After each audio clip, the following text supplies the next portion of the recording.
Hello, hello, hello. It's been a while.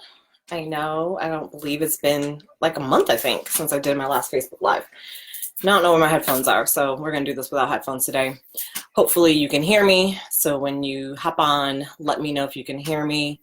I can't see who joined, but if you can hear me, please just type in the comments that you can hear me since I don't have my headset plugged in.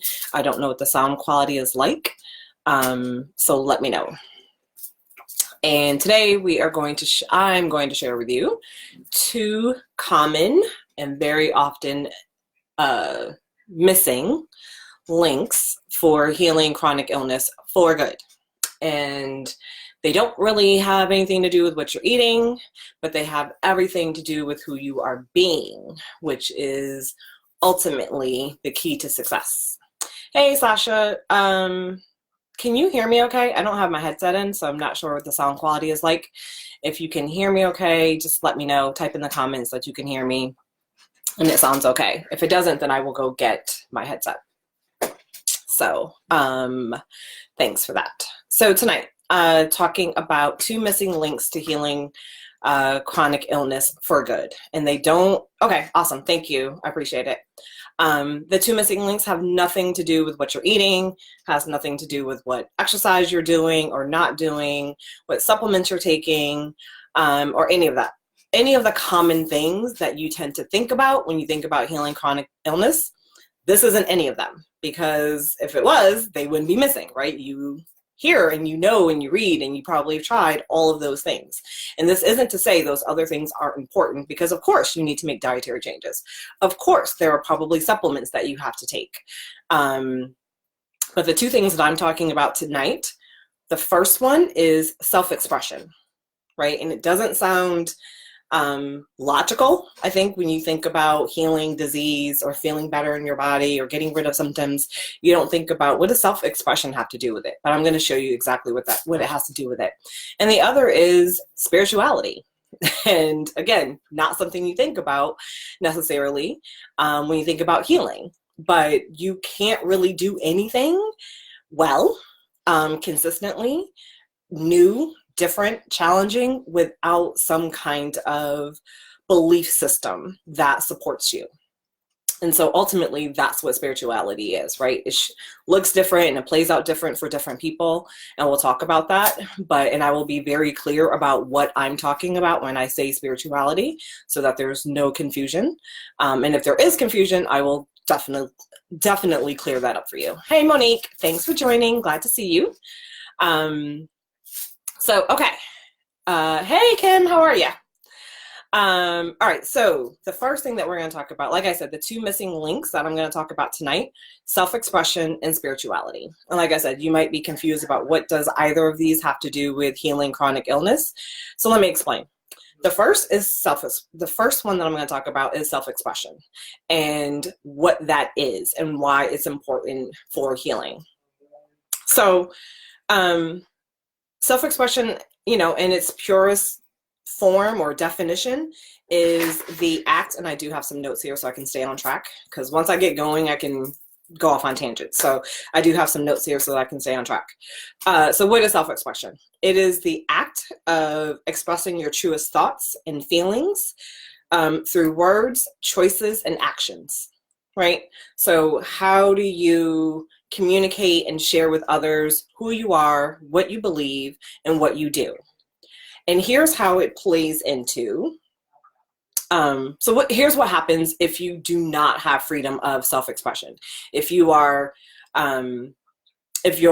not telling people how you really feel, if you are more concerned with how others feel than how you feel, if you are saying yes when you want to say no, or saying no when you want to say yes, if you are doing things that don't feel right, but you're doing them because other people want you to do them, those are all ways that not having the freedom of full self-expression shows up. And how that interacts with and impacts your health is this. If you are doing any of those things, then on some level, you don't feel satisfied. You don't feel joyful. And the way that we most often deal with that is we eat. right? We eat sugar, we eat comfort foods, we go out for drinks, we have a lot of drinks, we do these things on repeat, right? This is why Fridays and the weekends are so important to people, because they are literally stuck in a job Monday through Friday that they hate. So on Friday, when work is over and they have 2 days off, they want to go out and party, they want to drink, they want to eat things, because they don't have that freedom that they truly want, right? Even if it's a job, even if the actual work is what they like, I found that a lot of people don't like how they have to do the work, right? Because they're stuck in institutions that have rules around how they can do their job. So even if the work is meaningful, all the other stuff gets in the way. And as a result, they aren't able to fully express. And so if, we have this term, like people are familiar with, emotional eating, right? Well, emotional eating is really about there's something inside you that you want to get out and you're not able to, right? Or there's some way that you want to be in this world and you don't feel allowed to, you feel judged or criticized, right? And so how I've seen this show up for people is they won't even try to get help, right? If they are struggling with symptoms or a disease, they won't even try to get help because it might put somebody else off. It might feel indulgent. It might feel selfish to spend or invest money in themselves when they could use that money for someone else or something else to benefit someone else. The other thing is, like I said, we turn to comfort foods. So if you're not feeling heard or seen or understood or respected, you're likely to go find comfort somewhere. And if that is not in food, then it can show itself as addictions to other things: sex, Facebook, social media, shopping, gambling, all just looking for drama, looking for some place to put that energy that you are not expressing. It has to go somewhere, right? Energy doesn't die, it just transforms. And so if it's in you because you're supposed to be, or you want to do or be, or have some type of experience that you are not allowing yourself to do or be or have, that energy needs to go somewhere. And when you aren't aware that this is what's happening underneath all of your symptoms, then we tend to allow it to go to places that don't really serve us, right? So again, the eating, the drinking, the not sleeping well, the putting other people's feelings and considerations above your own, all that kind of stuff. And the other thing is, I've seen people actually start a diet or workout plan or something, but then stop it because it interferes with how someone else is, like their loved one, right? A spouse or kids or family member, right? So if you decide that part of your treatment plan is you're going to change your diet, you're going to exercise, and you're going to get 8 hours of sleep a night. Well, if you and your spouse have a habit of staying up late, drinking alcohol, not even excessively, but like having a couple of drinks a week, right? Staying up late watching movies or watching your favorite TV shows. But you all of a sudden now you have to go to bed early and you're not drinking right then, right? You're not drinking for a period of time while you do the healing work. Your spouse might have some kind of reaction to that. And I've seen people start programs and then end them because the pressure at home or the guilt or the idea that maybe this wasn't the right time, or maybe I really shouldn't have done this, all starts to creep in. So not feeling free to fully express who you are, claim your desires, what you want, can lead you to starting a program and not finishing, to not even starting one, or various modes of allowing that energy to go places that don't really serve where you are or serve where you want to go. Is any of this making sense? Let me know if this is making sense. Let me know if this sounds familiar to you. I can say that I've had similar, issues. And my, when I was trying to heal my Hashimoto's before and I was doing a whole bunch of things, it didn't always work well with the people closest to me. They didn't like when I had to go to bed early so that I could get up and go to the gym. I know a woman whose family is dead against making any dietary changes. They want the foods that they want. And so it was hard for her to complete a program because she didn't have time to cook 2 meals, right? Who's got time to like cook a healthy meal and then like go and cook a whole separate meal for their family? No one has that time, nor the money to buy all this food that, so, this is both a personal experience of mine and a professional experience. So again, if this is resonating with you, this isn't to bash the people in your life. This isn't to say that they're horrible. It's just for you to be aware of what might be stopping you from getting better, right? At the end of the day, I want you to get better. And so these 2 missing links are my attempt to help shed some light on what could be happening for you. So let me know if this is making sense. If, this resonates with you, if you've had a similar experience, let me know. So with my clients, the way that we deal with this is that we focus on getting them super clear on what they want, right? The biggest thing is so interesting when I ask a client, what do you really want? And they don't really know, right? A lot of times they know, like, I want to lose weight. I want to have more energy, right? Those are easy. But when you ask them like, okay, and what else? Like, what does a losing weight get you? What does having more energy get you? They don't really know. And so if you don't know what you really want or why you want it, it's going to be really hard to have it, right? It's going to be hard to create that. So the first step is really and truly like getting super clear on what you want and owning your desires. So if your desire at the end of the day, like if you had a fairy godmother and she could grant you unlimited wishes and you wanted to have a mansion and millions of dollars in the bank and to do work that was meaningful to you, that's your desire. That's what you need to claim. That's what you need to, to figure out how to make happen, and trust and believe that all of the power of the universe will rise up to support you. But if you don't feel free to have that desire, you can't even start to make it happen, right? It's just literally a hope and a wish, versus a plan that you can execute again, a desire that you can then put strategy behind to make happen, right? I'm not sitting here saying that you can just want what you want and it'll just be given to you. No, you actually have to do the work, but it starts with knowing what you want and why you want it.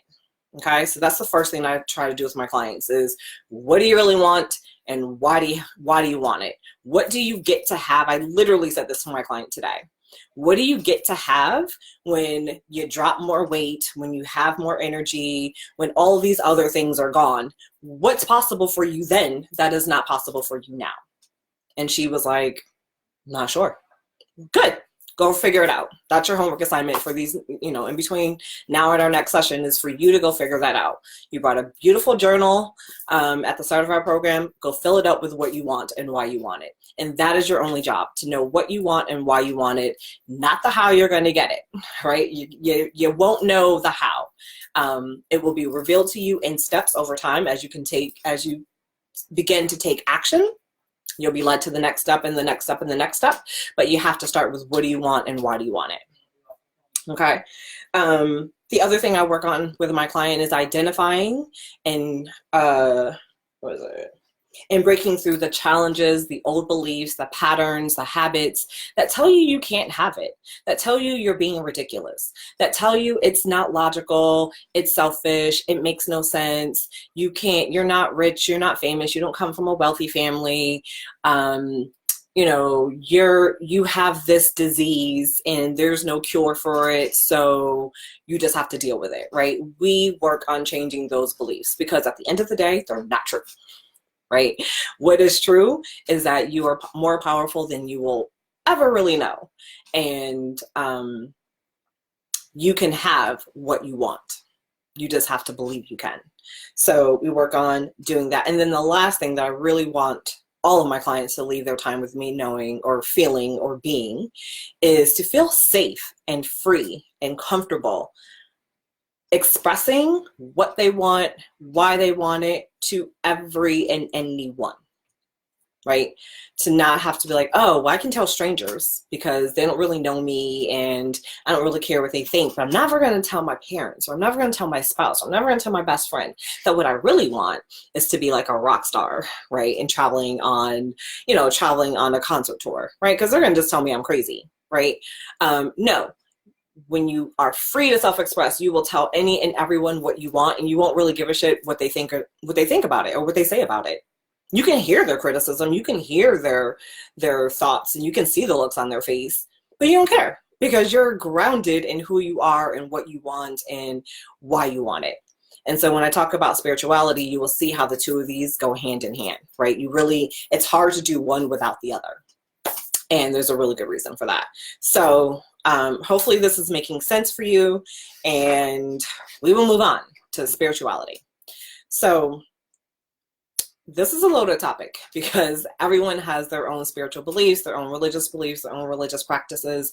And I'm not here to tell you that yours are wrong and that you shouldn't do that or believe that. That's not what I'm saying at all.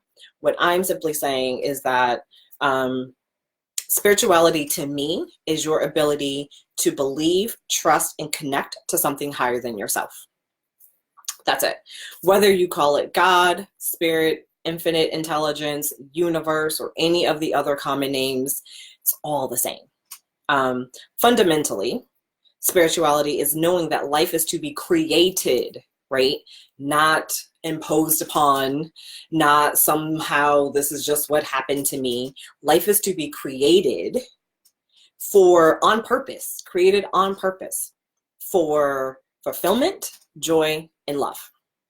That's what spirituality for me, at the root of it, that's what it's really all about. Creating my life so that I feel joyful, I feel fulfilled, and I feel love. I feel and I can give love, right? And that isn't to say that there's no struggles. That isn't to say there aren't hard times, there aren't rough patches, but when those come, you have something to fall back on, right? And we'll talk about that in a second. Spirituality is the knowing that there is a solution to every challenge, even when you can't see what it is, when you don't know right away, when you're in the midst of the problem, but you're like, you know that there is a solution. And then once you have that knowing that no matter what is going on, your lights are about to get cut off, your car is broke and you don't have the money to fix it, your kid's tuition bill is due, and your paycheck was short this week, like whatever your challenges are, you have to, when you are spiritually grounded, you know there's a solution. And once you know that, then you can relax and you can allow the solution to reveal itself to you. It's really hard to find solutions to complex problems when you're anxious, when you're worried, when you're frantic, when you're busy trying to do a lot of things or busy trying to move all the pieces yourself and trying to control how things happen. You literally are missing the forest for the trees. The universe will show you how to navigate these challenges if you let it. If you can relax and know that even if it doesn't look how you think it's supposed to look or feel how you think it's supposed to feel, there is a solution that's available to you. You just have to be open and open enough to receive it. Okay. And so like this is a key pillar of healing and creating a lifestyle of freedom, because it includes the ability to manifest your desires, right? We just talked about like being able to own your desires and tell people what you want. Spirituality is the bridge that helps you get from like knowing what you want and being able to express what you want and actually making it happen, right? When you understand the laws of the universe, right? You can use them to help you get closer to your goals. That doesn't happen from reading a book. That doesn't happen from applying strategies that other people have applied. It happens by, tuning in to your own intuition and hearing what your steps are supposed to be. Being open to your dreams changing or manifesting in ways that weren't exactly how you expected them to be. right? So right now I am back in Syracuse, where I was born and raised, where I left at 17 to go to college and vowed I was never coming back. Well, I'm back. And for a really long time, I was really angry about it because this is not how I saw success, right? This is not um, how I saw myself, how I saw my life unfolding. And so when it happened, I was upset, but I had to eventually, it took me about 3 weeks, 3 to 4 weeks, to finally see why I was here. And then to realize that it is moving me forward towards my goal. It's looking way different than I anticipated, right? This path has looked way different than it did at the outset of starting this business. It's taken lots of twists and turns that I didn't see coming. But I can honestly say that with every twist and turn, there was a benefit, there was a blessing that I didn't realize until I relaxed and gave up the control, right? Just surrendered, like, all right, this is what it is. I'm supposed to be here. Fine. Once I did that, then I could receive the blessings. Then I could see why it was awesome for me to be here. And there have been so many things that have happened in the last 6 months or so that I've been here that I would have never been able to experience had I not. And things that, you know, I will remember for the rest of my life. So you have to be open to things looking different than you expected. So having a strong spiritual center provides the strength you need to succeed in all areas of your life, whether you're talking about work, health, finances, education, relationships, career, any of that, right? Having that just makes the success easier to achieve. When you feel divinely supported, you can more easily break through challenges, right? The challenges, the fear, and the doubt that come up with changing your diet or switching careers or starting a business or any of those other things, right? Making a decision to end a relationship or to start a new relationship, right? When you are completely tapped into that flow of energy that's always there, that energetic support that's always available to us, then those things, those challenges, those decisions get to be a lot easier. So, like I said, spirituality is also what you get to lean on when you want to express yourself in ways that don't work for other people, right? So I used to be a people pleaser. And I would say yes when I wanted to say no, or I would say no when I wanted to say yes to make other people happy or to make them comfortable. And I was definitely lacking in self-expression in a lot of ways. The more I developed my spiritual connection, the easier it is now for me to just say, you know what? I'm okay that you're disappointed. I'm not. I did what I wanted to do. I'm sorry if that rubbed you the wrong way. I'm sorry if that didn't fit with your narrative of how the situation was supposed to go. It's given me permission. My spiritual connection has given me permission to do what I want, say what I want, be what I want, go where I want without feeling guilty, without feeling concerned with how other people think about it or feel about it. And this isn't to say that like people's feelings aren't valid or you shouldn't care about other people's feelings. I do care, right? I care if somebody I love is upset. But my caring for their feelings is separate from expressing my own, right? I've been able to finally see that line and be like, I can care about how you feel without having the need to change myself to make you feel better, right? I'm okay with people being disappointed.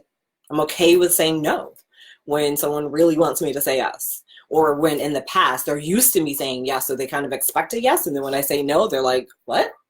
What do you mean? No. Yeah, no. I don't want to do that. I don't want to go here. I don't want to do that. Yeah, no. I'm good. And they're shocked. After a while, they get used to it. That's the other thing. Like, people get used to change, right? We're humans. We are super adaptable. So you just have to use this a couple of times and feel uncomfortable a few times, and then it gets to be a habit, and it doesn't feel uncomfortable anymore. And other people start to expect it. Like, they've realized, like, oh, she's different now. Yeah, I'm different now. I like the new me. I'm good with it. That doesn't work for you? I'm sorry you feel that way. I feel better. That's really, at the end of the day, my feelings and how I feel is important, right? So again, kind of got off a little tangent there. But yeah, being spiritually grounded allows you to establish boundaries around your time, around your space, around your energy, without worrying about how other people are going to feel about it, right? You feel free to let other people, here's a really important one, right? We are often so worried about how other people are getting by day to day, right? Whether it's your spouse, your parents, your kids, grandkids, whatever, right? But when you realize, like, and I think especially for parents, like, you guys really, really want to protect your children from making mistakes, from getting hurt, and I totally get that. But here's the thing. Your children are here to have their own experiences. And they may not be experiences that you like. They may be experiences that you don't want them to have, that you wish that you could shield them from, but you can't. And you have to look at it this way, right? Or not have to, but one way to look at it is maybe having a certain experience for them teaches them something about themselves, about the world, about their place in the world, that if you stepped in and shielded them from that experience, they don't get to learn. Or they just have to learn it again. There's going to be another situation that happens later on down the road where this lesson is trying to come through again, right? Let people have their own experience. When you really are spiritually grounded, you understand that we are all here to have our own experiences, the good and the bad. And they are all okay, because at the end of the day, we are all okay, right? And I can say this as someone who, didn't know where she was going to live a year ago. I moved out of my apartment and I was like, I don't know where I'm going, right? So I can say this as someone who didn't know where she was going to live, who had been down to like $1.37 in her pocket and didn't know where more money was coming from. So I'm not saying this as someone who's like, chilling and relaxing and got a full bank account and all that kind of, no, I'm saying this as someone who's like been where, been on that precipice of like, holy shit, where am I going to sleep tomorrow? Where am I going to get some money to buy groceries? Like, been there. So I can honestly say that that spiritual connection that allowed me to know that even when it didn't look like it, things were going to be fine, and that I was having an experience that I created, right? I was having an experience.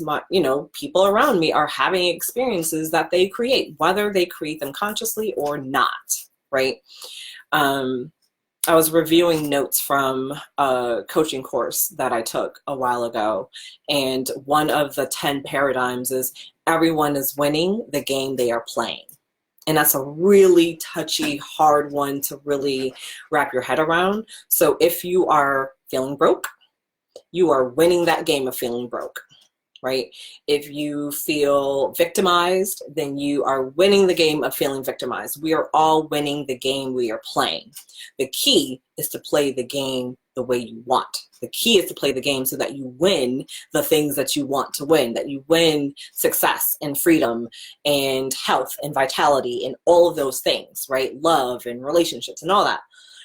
That's the game you want to be playing from a position of power and strength, as opposed to victimhood and like life is happening to me, as opposed to life is happening for me in all the ways that I have set it up to happen for me, right? This is why I have notes, because that was not in any of my notes, but it felt really important to say. So at the end of the day, so what I'm talking about when I talk about spirituality is I'm not talking about going to church on Sundays. I'm not talking about Bible study or reading your Bible or doing your daily prayers. Like, all of that is well and good, and you should do that if that works for you. But what I'm talking about, the sense of spirituality that I'm talking about, is it's how you think, it's how you act, is how you feel as a direct result of your connection to spirit, God, universe, infinite intelligence, whatever word works for you. So it's really about how you navigate daily life in a certain way. And I'm going to give you a couple examples. What do you truly believe about your ability to heal? Do you believe the doctors when they tell you you have an autoimmune disease, there is no cure, this is as good as it's going to get?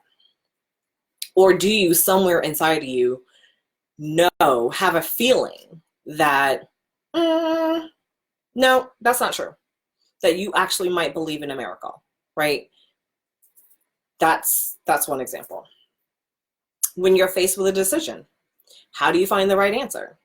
Do you use logic? Do you write the pros and the cons? Do you ask a million people for their opinions? Do you do a ton of research on the internet? Or do you tap into intuition and let intuition guide you? And I'm not saying there's right or wrong or you shouldn't do both. I'm saying ultimately, when you make the decision, what is it based on? When you deal with a challenge, do you feel victimized by other people, things, places, or do you accept full ownership for where you are? And when you do that, when you accept full responsibility for where you are, then you allow spirit to give you the solution to change the situation that you don't like. But if you're feeling like, oh, so-and-so did this to me, it's not my fault, right? He did this, she did this, they did that, it did that. That's all various forms of victimhood. And as long as you are living in it's somebody else's fault, it's not mine, I didn't do anything, then you are cutting yourself off from spirit. You have to show up and say, you know what? I don't know exactly how, I don't know exactly why, but this is where I am. And I own where I am. So now, God, spirit, universe, how the hell do I get out of this? How do I change this, right? That's power. So with my clients, we focus on establishing and strengthening their faith, however that looks or feels most comfortable to them. If they already have it, it's maybe tweaking it or building upon it in some kind of way. We work on deepening and embodying their connection to spirit, so that they feel consistently aligned with life, so that when they are making decisions, when they're facing challenges, they don't just use logic, right? Logic is important, strategy is important, but you have to figure out how to combine the two, right? So yes, I want my clients to use logic and reason and strategy. I mean, I do, but at the end of the day, I also have that ability to tap into my intuition and be like, oh, okay, what really feels good? This is what the data is showing me, but what feels true for me? And then the most important part is helping them to release old programming, that they are separate or disconnected, like God is out there and they are here. They're somehow less powerful than God, they're less than, right? We need to deconstruct that programming that puts us, underneath or below. God is us, right? God is manifesting as us through us, right? That's the truth of it. And so when you realize that, like, we are all one, then you don't feel that sense of disconnection, and you are able to get rid of that old programming that makes it so that things are happening to you, and you start to see that you are creating everything that you're experiencing. Let me know if this is making sense to you. And like I said, like how this connects to healing your chronic disease.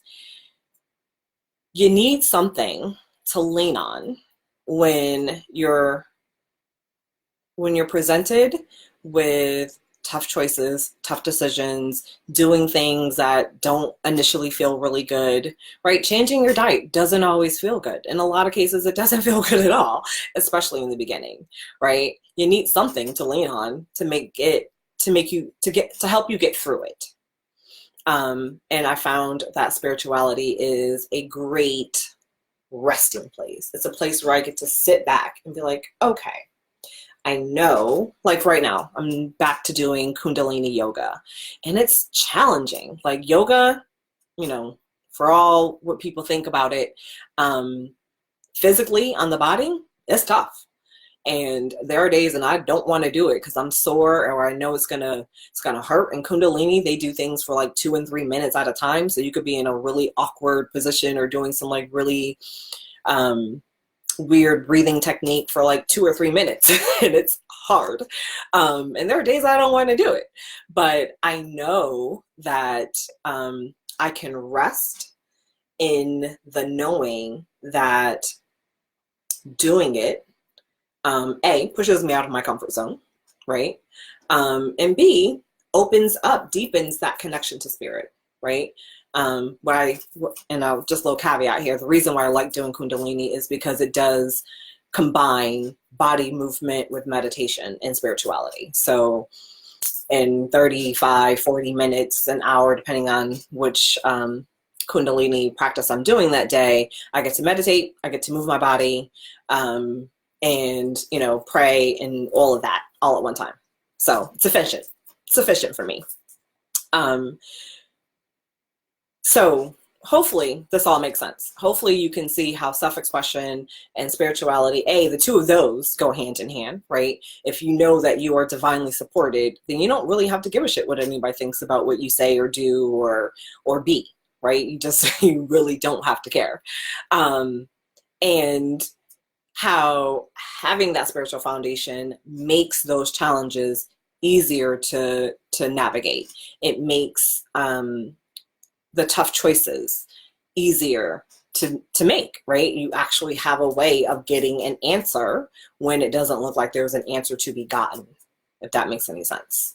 So let me know if there are any questions that you have. I will gladly answer your questions. If anyone has had any, that's interesting, I'll have to think about that some more. Or yes, I definitely have experienced that before, and you know, you found that you're on the same page. Or no, you completely disagree with me. You know, I was studying to be a lawyer way back. So debating is my thing. Yeah, I'm all up for a good debate. So someone has a difference of opinion and wants to debate about that, let's do that. Susan, excellent observations. Thank you. I'm glad that resonated with you. On my own journey, like I healed my Hashimoto's symptoms a long time ago. And I just originally, I mean, honestly, I just kind of thought, well, yep, I'm done. Did that, check. Now I can run my business. And that's what I did, right? Got better, started a business, quit my job to do the business full time. And then I realized like I wasn't done healing, because even within my business, there were things I wouldn't say to my clients. There was a way that I didn't feel free to express myself. There were comments that I wanted to make to my clients but didn't feel empowered to say, for fear that they might not like me, or they might be upset, or they might want to quit. Having that spiritual foundation, developing, because, you know, I'll be honest and say that didn't really have one. I used to say that I was spiritual, didn't know really what that meant, and had no spiritual practices at all. And then I finally was like, oh, okay, this is what it's all about. And I can honestly say that the me that can tell a client like today, I forgot, what did my client say to me today? Dang it, I can't remember, but she said something to me today, and she was telling me how she's been really, really busy. So she's only been eating like 1 meal a day. Clearly we're not getting better if you're only eating 1 meal a day. So I just gave her the look and I was like, do you see this face? And she was like, yeah. She was like, yeah. I was like, yeah, this is a face that says we need to do better. I understand you're busy. I understand you have a lot going on, but this is unacceptable. And the old me probably would have like wanted to sugarcoat that a little bit more, because I would have been worried about her reaction to it. And since I've been more free in my own personal self-expression and deepened my own spiritual connection, I'm not worried about what she thinks. And I'm actually able to better serve her, right? A coach who can't say what she really wants to say doesn't really do their clients a really, doesn't really serve their clients well. So like I said, I speak from practice. So Kim asked, do I ever have any Hashimoto's flare-ups since my healing?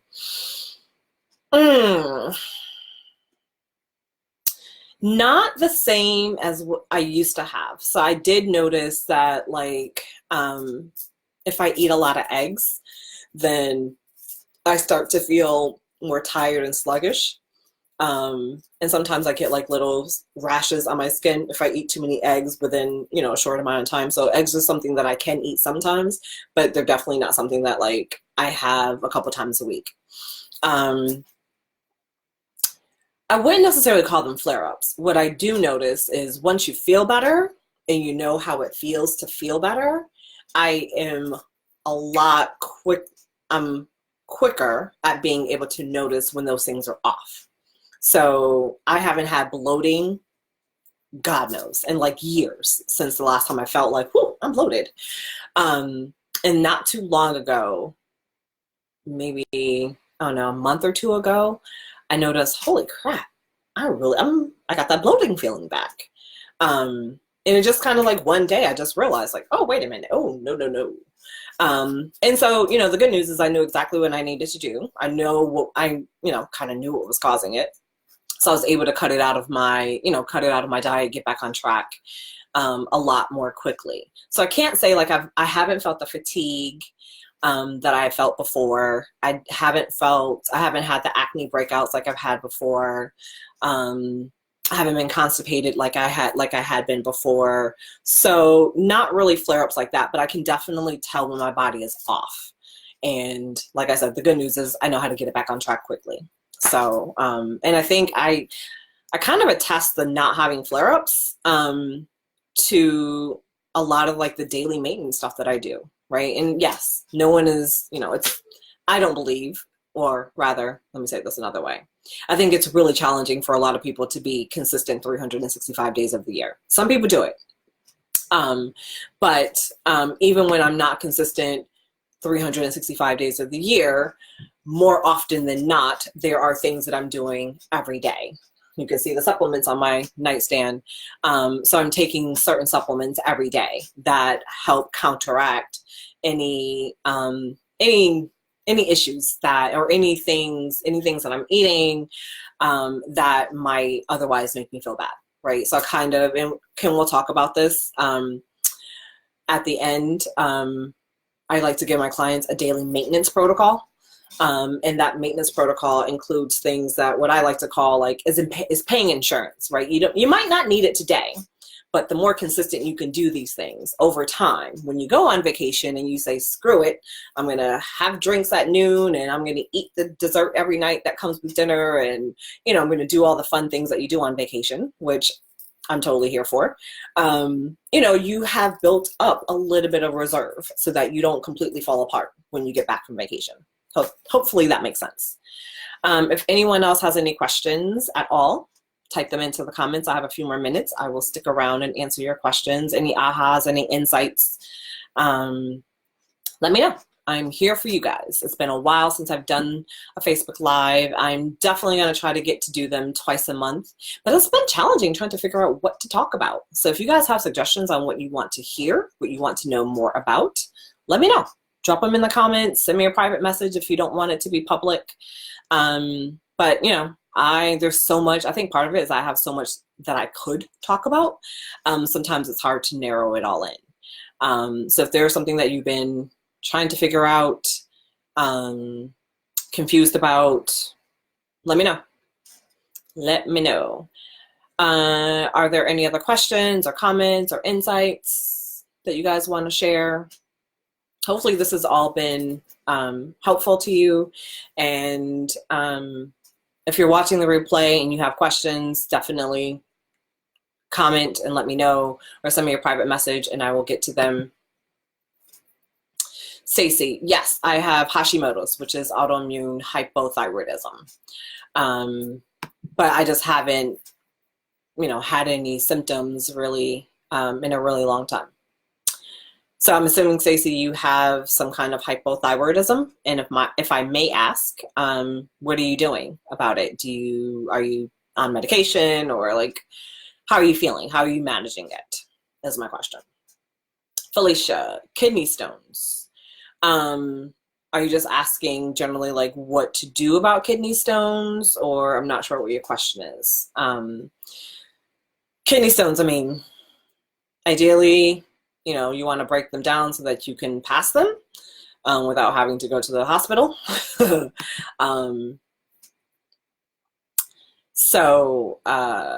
But yeah, I mean, to be completely honest, I haven't ever had a client with kidney stones, so I've not had to really think about or put together a plan to deal with kidney stones. That doesn't mean that I couldn't. I just haven't had to do one so far. So if you have a specific question, Felicia, about kidney stones, send me a private message if you want, and I will get back to you with some, what I hope to be helpful information. So you have Hashimoto, Stacey, and you're on levothyroxine. Okay, that makes sense. Is it working for you? Are you feeling any better?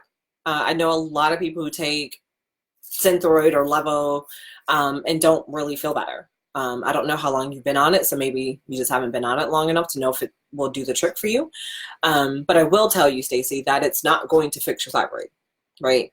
Whatever is causing your thyroid to be low isn't going to be addressed by the medication.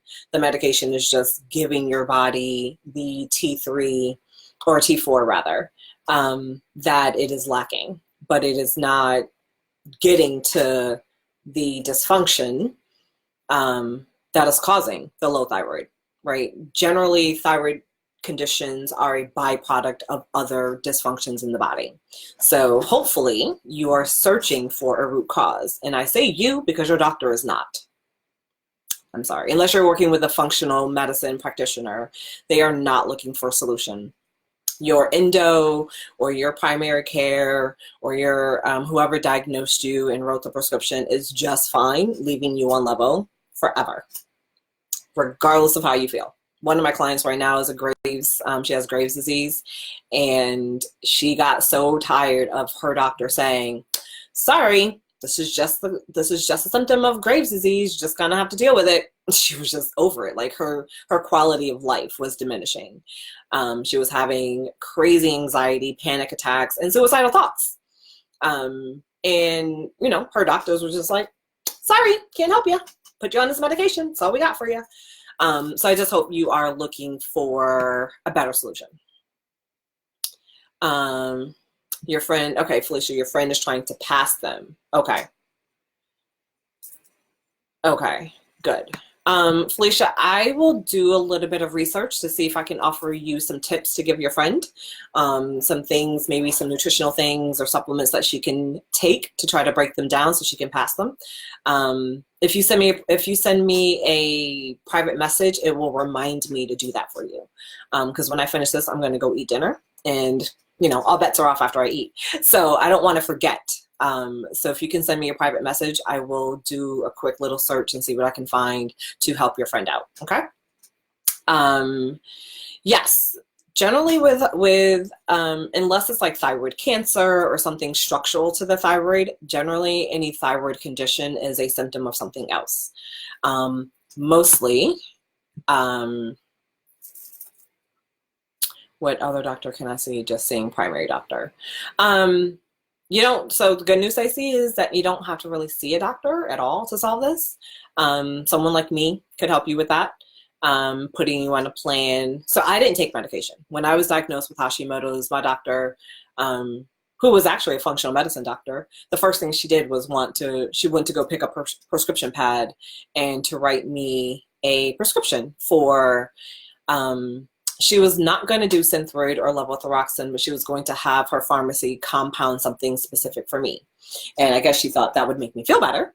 But I was like, no, if I wanted to just take medication, I would have went to my regular doctor. I'm not paying you out of pocket to go do the same thing that my doctor would have done for free, right, with insurance.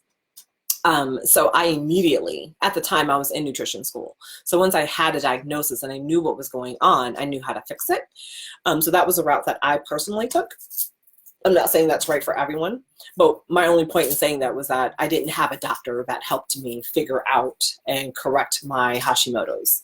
I did that myself. That's what I'm helping my clients do, right? They do have doctors, and that's great. But they can all attest to the fact that their doctors aren't necessarily helping them heal their problems. They're giving them band-aids, they're giving them bridges, right?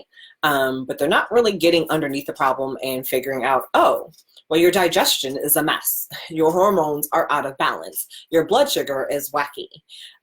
These markers on your labs, right? Because most of them don't even test all of the markers that I test for, are off, which are, an indication of inflammation and this thing and that thing.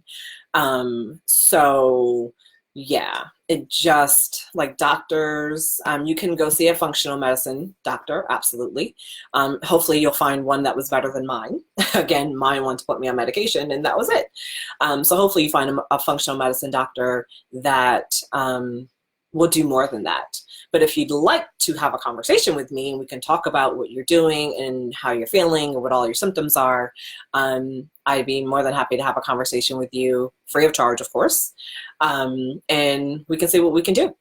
Let me know. Send me a private message if that is something that you are interested in. Band-aids. Yeah, Band-aids. That's what the medications are, because at the end of the day, your thyroid is off for a reason, right? And the medicine is just supplying your body the thyroid hormones that your thyroid isn't making, not doing anything to find the reason, right? And again, unfortunately, your doctor isn't going to be concerned about finding the reason. They're just not. The reason why I'm able to get my clients testing was because a lot of times the testing that I need to see so I can really understand what's going on, doctors don't want to do because they don't see the reason. You didn't complain of having this problem, so why am I going to run this lab? Because it tells me what's going on. It illuminates where there's imbalance in the body, and where there's imbalance, there is potential for disease. So if we correct the imbalance, we can correct the disease or prevent the disease altogether. And so, yeah, it's just easier that way. Anyone else? Any other questions, comments, anything I can help you with? Anything around self-expression or spirituality and how that interplays with healing that maybe wasn't clear for you, let me know. This has been fun. Thank you guys for asking questions. I always love the Q&A part of my Facebook Lives the best. I like to do like my little education part and all that is all great. But the Q&As are always fun. Let's see. All right, so I think that might be it for tonight. I don't see any other questions coming in. I gotta remember to share these Facebook Lives to my personal page. I always forget to do that. But yeah, this has been fun. If you guys, like I said, if you have suggestions on something that you'd like for me to explain or share with you, let me know what it is. I'll definitely, if it makes sense, I will put something together and do that for you guys. Like I said, I'm here to serve you. I'm here because I want you to get better. And if I can help and do that in any kind of way, makes me happy. It's the reason why I left my job, and the reason why I do this work is so that we as women and human beings do not have to walk around accepting that we're just going to be tired and overweight and, unhappy with our physical bodies just because some doctor or health practitioner or the internet says that that's just the way it goes. No, we get to create what we want. We get to create the experience that we want to have, whether it's losing weight, whether it's having more energy, whether it's having a better sex life, whether it's making more money, whether it's changing your jobs, having better relationships, just feeling mentally more clear. You get to have that. It is your divine right. It is your birthright to have those things. And the sooner you can get that here, you can start to get it in here, and then everything changes. Trust me, I've been a hard nut to crack on this topic. But the universe, God finally had its way with me, and I'm here. Yay, I'm glad you agree, Stacey. That's awesome. As long as that's what you believe, then you have the potential to definitely change your experience around your Hashimoto's and anything else that you want to change. So it all starts with what you believe, and I'm glad that you agree with what I said. It shows that you are, you have the power, and you just have to figure out how to use it to create the experiences that you want to have. Yay! Awesome sauce. That's an awesome note to end on. So I will let you guys go. Again, if you're watching the replay, you have questions, you have comments, you have aha moments, you have stories you want to share, please share them either in the comments or send me a message. I will be back in a couple weeks before I go to Colombia to do another Facebook Live. I will figure out what it's going to be about, and I hope to see you guys at the next one. Have a great rest of your evening. Bye for now.